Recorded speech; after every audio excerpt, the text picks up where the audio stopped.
आधी रात को मिचोआकेन और सिनालोआ में विस्फोटों की गूंज सुनाई दी। बिना किसी पूर्व सूचना के सीआईए के ड्रोन आ पहुंचे। कुछ ही सेकंड में लेजर निर्देशित बमों से कार्टेल के पूरे परिसर को तहस नहस कर दिया गया। उच्च पदस्थ ड्रग माफियाओं को उनके सोते हुए ही मार गिराया गया, सटीक हमलों से और 18 मूक निगरानी अभियानों के जरिए। ये हमले सिर्फ प्रतीकात्मक नहीं थे, इन्होंने मेक्सिको के सबसे खतरनाक आपराधिक साम्राज्यों की जड़ों पर प्रहार किया। और फिर भी किसी को इसकी भनक तक नहीं लगी, न कार्टेलों को, न जनता को, न ही मैक्सिकन सरकार को।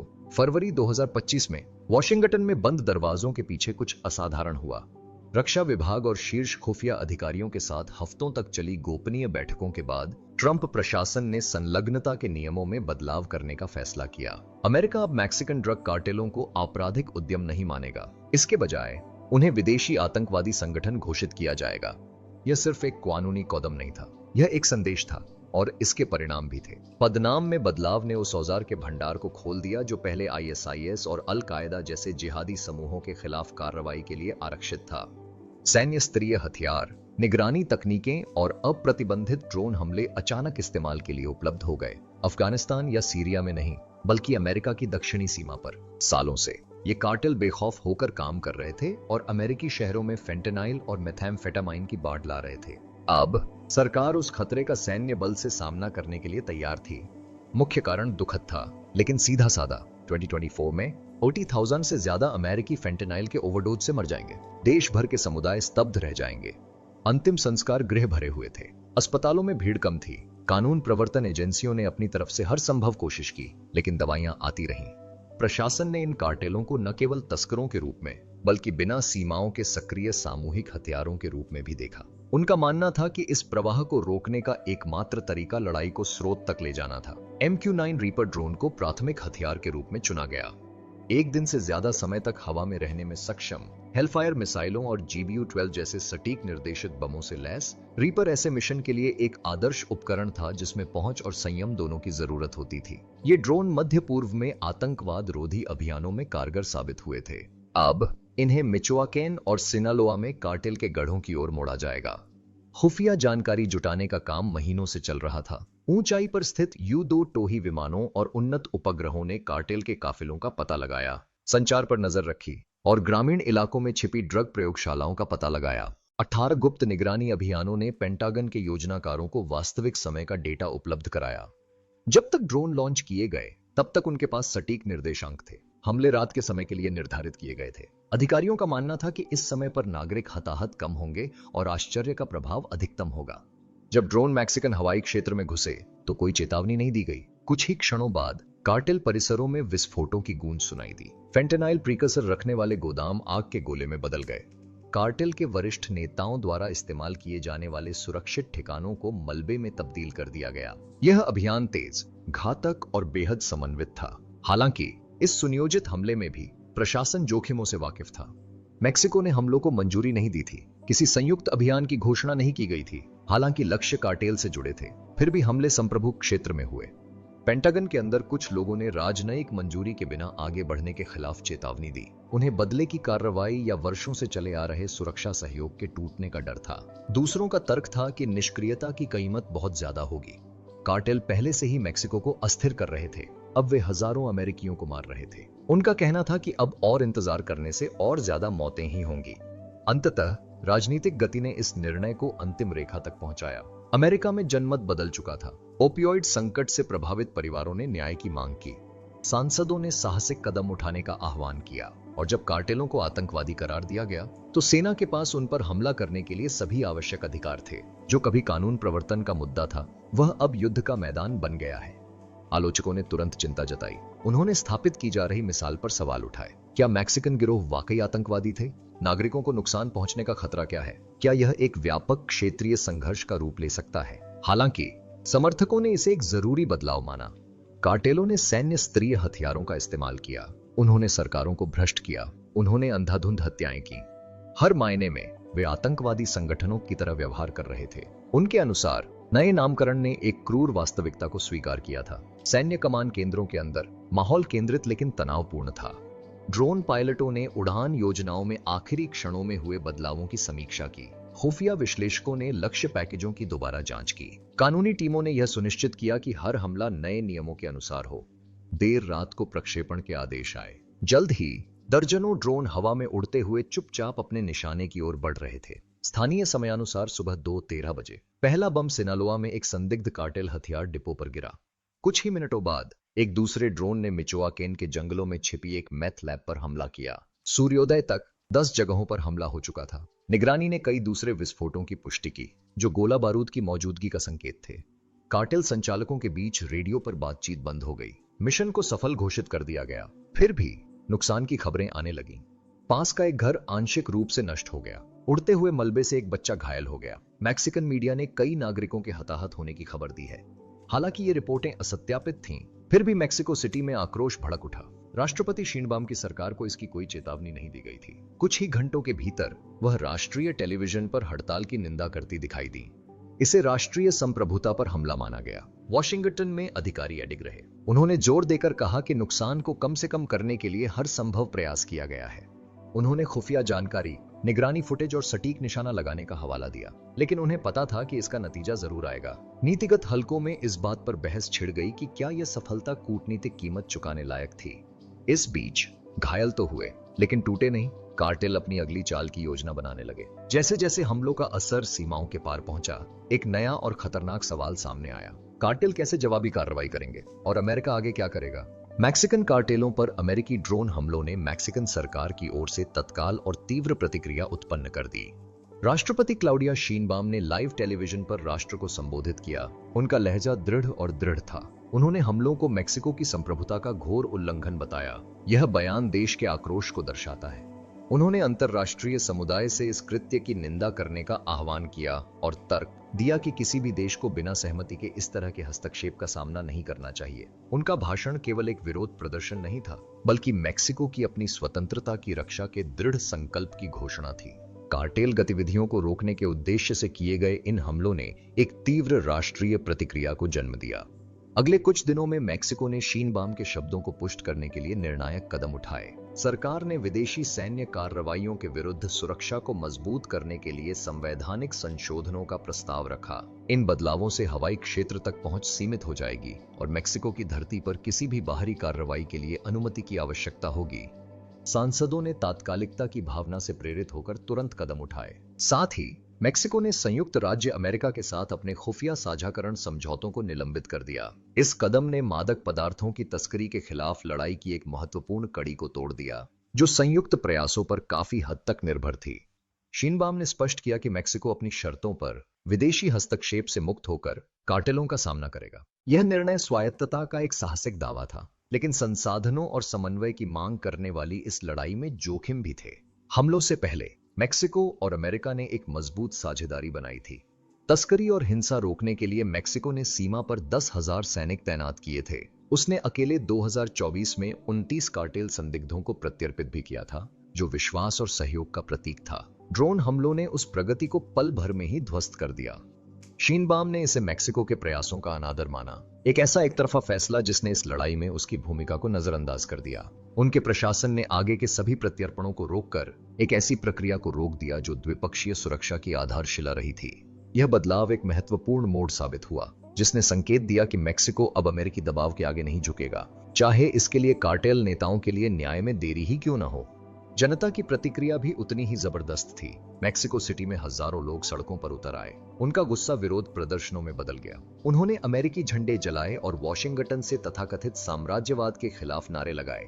कई लोगों के लिए इन हड़तालों ने ऐतिहासिक जख्मों, दशकों के अमेरिकी प्रभाव और हस्तक्षेप की यादें ताजा कर दी। प्रदर्शन बढ़ते गए और सभी वर्गों के लोग सम्मान की एक साझा पुकार में एकजुट हो गए। अखबारों और टीवी चैनलों ने इस अशांति को लगातार कवर किया और इसे विदेशी प्रभुत्व के विरुद्ध एक आवाज के रूप में पेश किया। विरोध प्रदर्शनों ने एक सच्चाई को उजागर किया। यह सिर्फ एक सरकारी मामला नहीं था, यह मैक्सिकन लोगों के लिए व्यक्तिगत था और इसने उनके उत्तरी पड़ोसी के साथ उनके मतभेदों को और गहरा कर दिया। कूटनीतिक परिणाम बहुत तेजी से और कठोर रूप से सामने आए। प्रत्यर्पण पर रोक के अलावा तनाव ने व्यापक सहयोग को भी खतरे में डाल दिया। यूएसएमसीए व्यापार समझौता, जो एक महत्वपूर्ण आर्थिक बंधन था, वार्ता में बाधा आने के कारण अनिश्चितता का सामना कर रहा था। संयुक्त कार्य का एक और क्षेत्र, आव्रजन नियंत्रण, भी कमजोर पड़ने लगा। मेक्सिको लंबे समय से अमेरिकी सीमा पर प्रवासियों के प्रवाह को प्रबंधित करने में मदद करता रहा था, लेकिन अब वह समर्थन कमजोर पड़ गया। सीमा पार करने वालों की संख्या बढ़ गई और अमेरिकी अधिकारियों को अनुकूलन करने में कठिनाई हुई। इसका असर सुरक्षा से लेकर व्यापार तक रिश्तों के हर स्तर पर पड़ा। जो एक लक्षित हमले से शुरू हुआ था, वह एक बड़े संकट में बदल गया, जिसका कोई आसान समाधान नजर नहीं आ रहा था। विशेषज्ञों ने दीर्घकालिक नुकसान को लेकर चिंता जताई। कार्टेल के खिलाफ लड़ाई एकता पर निर्भर करती है और यह विभाजन अपराधियों को बढ़त दिला सकता है। एक विश्लेषक ने चेतावनी दी है कि जब सीमाएं हमें विभाजित करती हैं, तो कार्टेल और भी मजबूत हो जाते हैं। मेक्सिको की सेना, जो पहले से ही तनावग्रस्त है, अमेरिकी खुफिया जानकारी और समर्थन के बिना लड़खड़ा सकती है। अमेरिकी पक्ष में राय अलग अलग थीं। कुछ लोगों ने इस हमले को एक साझा दुश्मन के खिलाफ एक कठोर लेकिन जरूरी कदम बताया। वहीं कुछ ने इसे एक लापरवाही भरी भूल बताया, जिसने अल्पकालिक लाभ के लिए एक प्रमुख सहयोगी को खतरे में डाल दिया। दोनों देशों के सामने एक दुविधा थी कि संप्रभुता और सुरक्षा में संतुलन कैसे बनाया जाए और कार्टेलों को अराजकता का फायदा उठाने का मौका न दिया जाए। शाइनबाम के इस रुख की देश में तो तारीफ हुई, लेकिन साथ ही आलोचना भी हुई। क्या मेक्सिको अकेले कार्टेलों से निपट सकता है? ये समूह शक्तिशाली हैं, जिनकी सामाजिक जड़ें गहरी हैं और भ्रष्टाचार का व्यापक नेटवर्क है। अकेले लड़ने से देश की सीमाओं, उसकी सेना, उसकी अदालतों और उसकी इच्छा शक्ति की परीक्षा होगी। आलोचकों का तर्क था कि खतरे के पैमाने को देखते हुए अमेरिकी मदद को अस्वीकार करना एक भूल थी। फिर भी शाइनबाम अडिग रहे और राष्ट्रीय एकता पर भरोसा करते हुए आगे बढ़े। उनके नेतृत्व को जल्द ही अपनी पहली बड़ी चुनौती का सामना करना पड़ा, क्योंकि कार्टेल पलटवार करने के मौके की ताक में बैठे रहे। वैश्विक स्तर पर प्रतिक्रियाएं अलग अलग रहीं। कुछ देशों ने कार्टेलों को एक क्षेत्रीय खतरा मानते हुए चुपचाप अमेरिका का समर्थन किया। अमेरिकी ताकत से चिंतित कुछ अन्य देशों ने मेक्सिको के आक्रोश का साथ दिया। संयुक्त राष्ट्र ने शांतिपूर्ण बातचीत का आह्वान किया, लेकिन उसके शब्दों में दम नहीं था। मेक्सिको की समर्थन की अपील को कुछ सहानुभूति मिली, हालांकि कुछ ही देशों ने सिर्फ शब्दों से ज्यादा कुछ कहा। अमेरिका अपनी कार्रवाई पर कायम रहा और दावा किया कि ये हमले एक गोलार्धीय खतरे से बचाव के लिए थे। एक प्रवक्ता ने कहा कि यह सिर्फ मेक्सिको की लड़ाई नहीं है। इस बहस ने एक खंडित दुनिया को उजागर कर दिया है, जो इस संकट से निपटने के तरीके को लेकर अनिश्चित है, जिसने सीमाओं और वफादारी को धुंधला कर दिया है। मेक्सिको के भीतर संवैधानिक परिवर्तन की मांग जोर पकड़ रही थी। ये प्रस्ताव कांग्रेस में एक दुर्लभ द्विदलीय सहमति के साथ पारित हो गए। ये प्रस्ताव हवाई सुरक्षा को मजबूत करेंगे और विदेशी हस्तक्षेप के लिए कड़े नियम निर्धारित करेंगे, जिससे मेक्सिको जरूरत पड़ने पर अकेले खड़े होने के अपने संकल्प को और मजबूत करेगा। शाइनबाम की लोकप्रियता तब और बढ़ गई जब उन्होंने खुद को राष्ट्र की संरक्षक के रूप में पेश किया, लेकिन असली परीक्षा अब भी बाकी थी। कानूनी सुधार गर्व का कारण बन सकते थे, लेकिन वे कार्टेलों की गोलियों या बमों को नहीं रोक सकते थे। सरकार एक और भी क्रूर लड़ाई के लिए तैयार थी, क्योंकि उसे पता था कि दांव पहले कभी इतना बड़ा नहीं था। जैसे जैसे राजनयिक संबंध कमजोर होते गए, कार्टेल गतिविधियों के संकेत बढ़ते गए। तस्करों ने सीमा पार नए रास्ते तलाशने शुरू कर दिए और बदले की कार्रवाई की सुगबुगाहट फैल गई। हमलों से प्रभावित सीजेनजी और सिनालोआ समूह अभी तक पराजित नहीं हुए थे। उन्होंने खुद को ढाल लिया और अपनी अगली चालों की योजना गुप्त रूप से बनाने लगे। मेक्सिको ने अपनी सेना को संवेदनशील स्थानों पर फिर से तैनात कर दिया, जबकि अमेरिका ने अपनी सुरक्षा व्यवस्था कड़ी कर दी। पहले से ही क्रूर नशीली दवाओं का युद्ध राष्ट्रों के इस टकराव से और भी भड़कने की आशंका में था। विश्वास टूटने और कार्टेलों के फिर से संगठित होने के साथ आने वाले महीनों में इस दरार की असली कीमत सामने आएगी। मिचोआकेन और सिनालोआ में कार्टेल के गढ़ों पर अमेरिकी ड्रोन हमलों का उद्देश्य नशीली दवाओं के व्यापार की रीढ़ को तोड़ना था, लेकिन उनके रणनीतिक परिणामों ने कहीं अधिक जटिल तस्वीर पेश की। ढहने के बजाय कार्टेलों ने तेजी से खुद को ढाल लिया, अपनी गतिविधियों को भूमिगत कर लिया और पकड़े जाने से बचने के नए तरीके खोज निकाले। इस लचीलेपन ने न केवल उनके नेटवर्क को जिंदा रखा, बल्कि संयुक्त राज्य अमेरिका में ओपियोइड संकट को और भी बदतर बना दिया। जैसे जैसे तनाव बढ़ता गया, वॉशिंगटन और मेक्सिको सिटी के बीच तत्काल वार्ता में कोई आम सहमति नहीं बन पाई, जिससे एक गहरी जड़ जमा चुकी समस्या को सुलझाने में सैन्य बल की सीमाएं उजागर हुईं। इन कार्टेलों ने, जो पूरी तरह से ध्वस्त तो हो गए थे लेकिन अबाधित थे, जल्दी ही अपनी तस्करी गतिविधियों को पुनर्गठित कर लिया। उन्होंने अमेरिका मेक्सिको सीमा के खुले रास्तों को छोड़ दिया और ज्यादा गुप्त तरीके अपनाए। रेगिस्तान में मीलों तक फैली कुछ छिपी हुई सुरंगें फेंटेनाइल और मेथाम्फेटामाइन की तस्करी के लिए उनके नए राजमार्ग बन गईं। अन्य ने मध्य अमेरिका के रास्ते शिपमेंट का मार्ग बदल दिया और कड़ी सीमा गश्त से बचने के लिए ग्वाटेमाला और होंडुरास को पारगमन केंद्र के रूप में इस्तेमाल किया। इन बदलावों ने उनकी गतिविधियों पर नजर रखना पहले से कहीं ज्यादा मुश्किल बना दिया। अमेरिकी सीमा शुल्क और सीमा सुरक्षा ने 2025 की शुरुआत में पारंपरिक चौकियों पर नशीली दवाओं की जब्ती में 30% की गिरावट दर्ज की। ऐसा इसलिए नहीं कि तस्करी धीमी हो गई, बल्कि इसलिए कि कार्टेल भूमिगत हो गए थे। उनकी अनुकूलनशीलता ने दिखाया कि वे दशकों से चली आ रही दमनकारी कार्रवाइयों से कैसे बचे रहे। इस बदलाव का संयुक्त राज्य अमेरिका पर विनाशकारी प्रभाव पड़ा। पहले से ही एक राष्ट्रीय त्रासदी, ओपियोइड संकट, और भी घातक हो गया।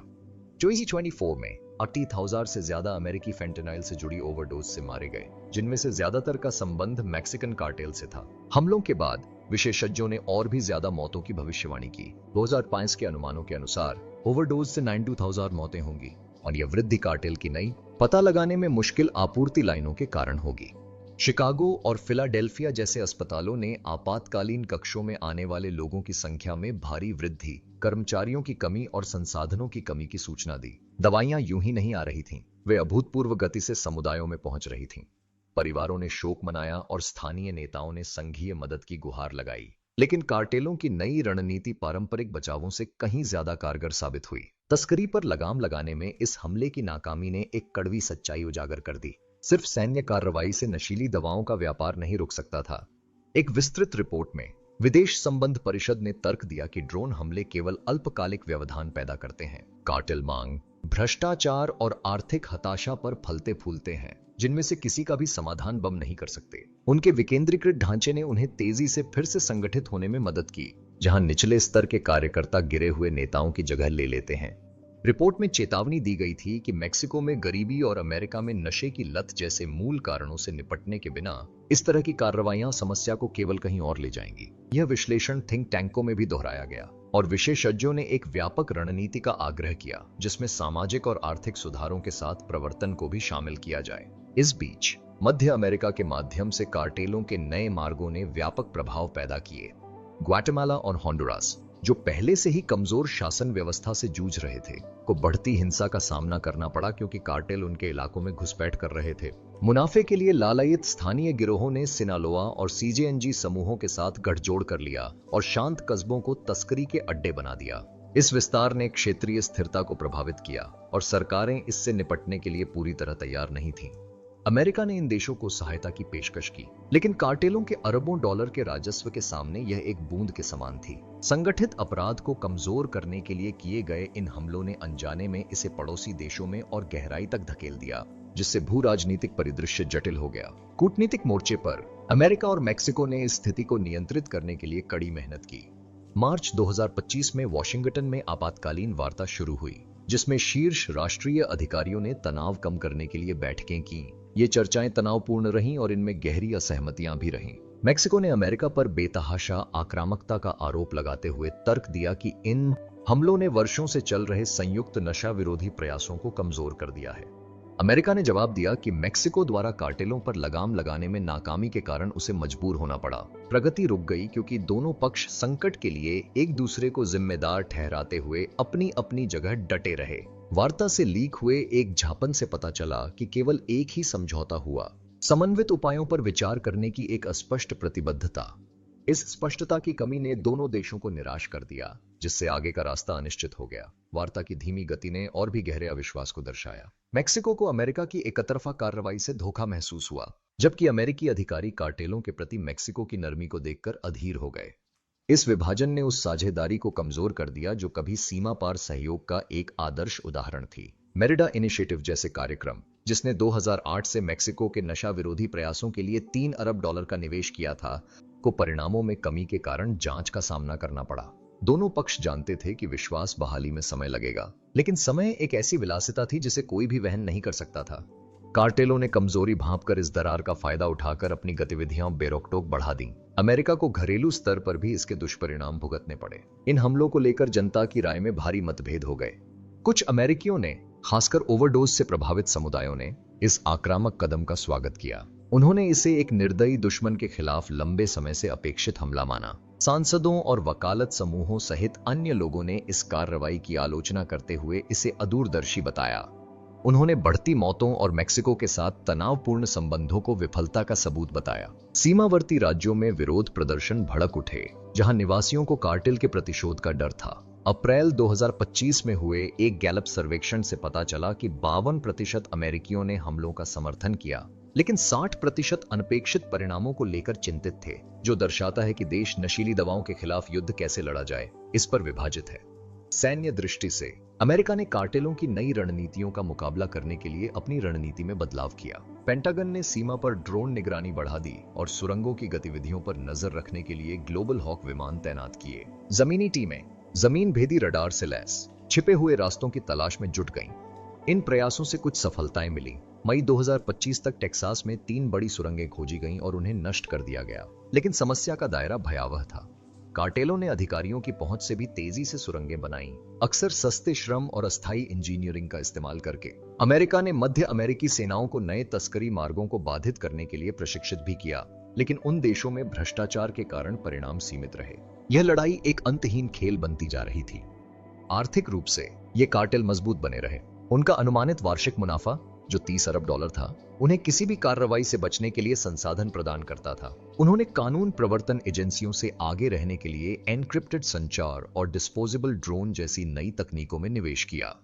कुछ ने तो साइबर अपराध में भी हाथ आजमाया। अपने कारोबार के लिए धन जुटाने हेतु अमेरिकी व्यवसायों को हैक किया। इस वित्तीय मजबूती ने उन्हें हमलों से हुए नुकसान को झेलने और तेजी से पुनर्निर्माण करने में मदद की। अमेरिकी ट्रेजरी विभाग ने उनके धन शोधन नेटवर्क को निशाना बनाया और 2025 में $50 करोड़ की संपत्ति जब्त कर ली। लेकिन यह उनकी संपत्ति का एक छोटा सा अंश था। कार्टेलों की अनुकूलन क्षमता ने उन्हें विनाशकारी प्रहारों के बाद भी एक दुर्जय शत्रु बना दिया। व्यापक रणनीतिक विफलता कार्टेलों की लचीलेपन का गलत आकलन करने में निहित थी। हमलों ने उनके अभियानों को बाधित किया, लेकिन उनका मनोबल नहीं तोड़ा। इसके बजाय वे और भी ज्यादा मायावी होते गए, नागरिक आबादी में घुल मिल गए और खुद को बचाने के लिए भ्रष्टाचार का फायदा उठाया। मेक्सिको की सेना, जो कमजोर हो गई थी, कमजोर अमेरिकी समर्थन के कारण पैदा हुई कमी को पूरा करने के लिए संघर्ष कर रही थी। विदेश संबंध परिषद ने चेतावनी दी है कि अगर यह बढ़ता रहा तो नशीली दवाओं का युद्ध एक लंबे समय तक चलने वाले विद्रोह में बदल सकता है, जिसमें कार्टेल गुरिल्ला रणनीति अपना सकते हैं। इस आशंका ने नीति निर्माताओं को चिंतित कर दिया और वे सवाल करने लगे कि क्या इन हमलों ने समस्याओं का समाधान करने के बजाय और ज्यादा समस्याएं पैदा कर दी हैं। जैसे जैसे ओपियोइड संकट गहराता गया और कूटनीतिक प्रयास लड़खड़ाते गए, एक अप्रत्याशित घटना ने आशा की एक किरण दिखाई।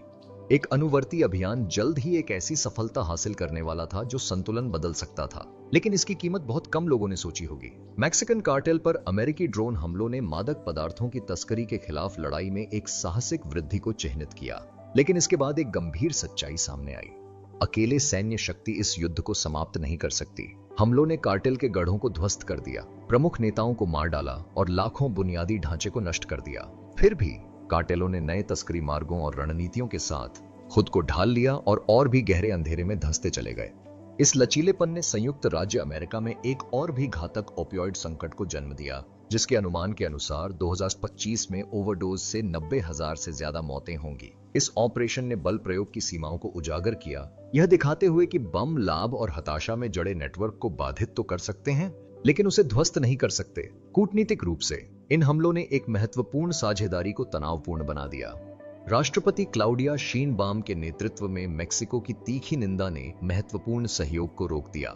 खुफिया जानकारी साझा करने और प्रत्यर्पण पर रोक ने एक साझा दुश्मन के खिलाफ दोनों देशों के प्रयासों को कमजोर कर दिया। मेक्सिको सिटी में विरोध प्रदर्शन और रुकी हुई व्यापार वार्ता ने दरार की गहराई को रेखांकित किया।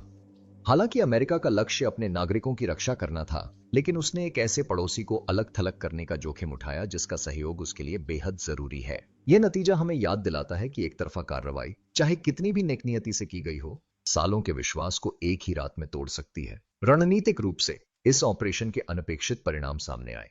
भूमिगत सुरंगों और मध्य अमेरिकी मार्गों की ओर कार्टेलों के रुख ने मेक्सिको की सीमाओं से परे अस्थिरता फैला दी है। ग्वाटेमाला और होंडुरास अब बढ़ती हिंसा का सामना कर रहे हैं, जिससे उनकी कमजोर सरकारों को चुनौती मिल रही है। इस बीच एक सीजेएनजी नेता की गिरफ्तारी ने एक दुर्लभ जीत हासिल की, जिसने तस्करी के नेटवर्क का पर्दाफाश किया और कार्टेल के अंदरूनी संघर्षों को हवा दी।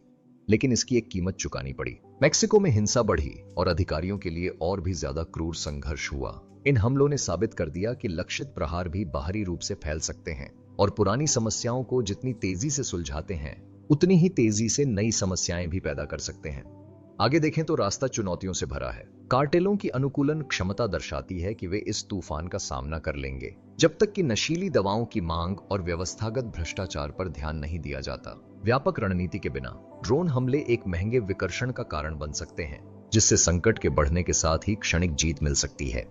मेक्सिको का अकेले लड़ने का संकल्प उसके लोगों को प्रेरित कर सकता है, लेकिन इससे उसके संसाधन कम पड़ रहे हैं। इस बीच अमेरिका पर आक्रामक कार्रवाई और कूटनीति के बीच संतुलन बनाने का दबाव है। अगर यह बढ़ता रहा तो ड्रग युद्ध एक लंबे संघर्ष में बदल सकता है, जिसमें कार्टेल अपने पीछा करने वालों से बचने के लिए गुरिल्ला रणनीति अपना सकते हैं। एक स्थायी समाधान के लिए सिर्फ गोलाबारी से ज्यादा की जरूरत है। अमेरिका और मेक्सिको के बीच सहयोग को फिर से स्थापित किया जाना चाहिए, जो आपसी सम्मान और साझा लक्ष्यों पर आधारित हो। महत्वपूर्ण कदमों में संयुक्त कार्यबल, मजबूत सीमा सुरक्षा और गरीब समुदायों में कार्टेल के प्रभाव को कम करने के लिए आर्थिक सहायता शामिल है।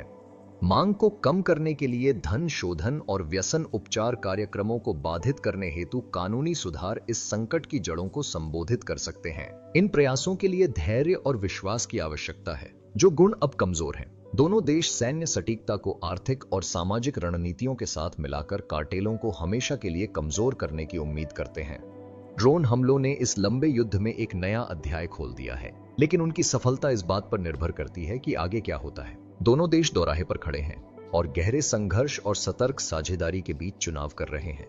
दुनिया देख रही है, यह जानते हुए कि इसका नतीजा न केवल सीमा पर बल्कि संगठित अपराध के खिलाफ वैश्विक लड़ाई को भी आकार देगा। फिलहाल कार्टेल कायम है, उनकी छाया बड़ी बनी हुई है, लेकिन आशा एक संयुक्त मोर्चे में निहित है जो अतीत से सीखकर एक सुरक्षित भविष्य का निर्माण करता है।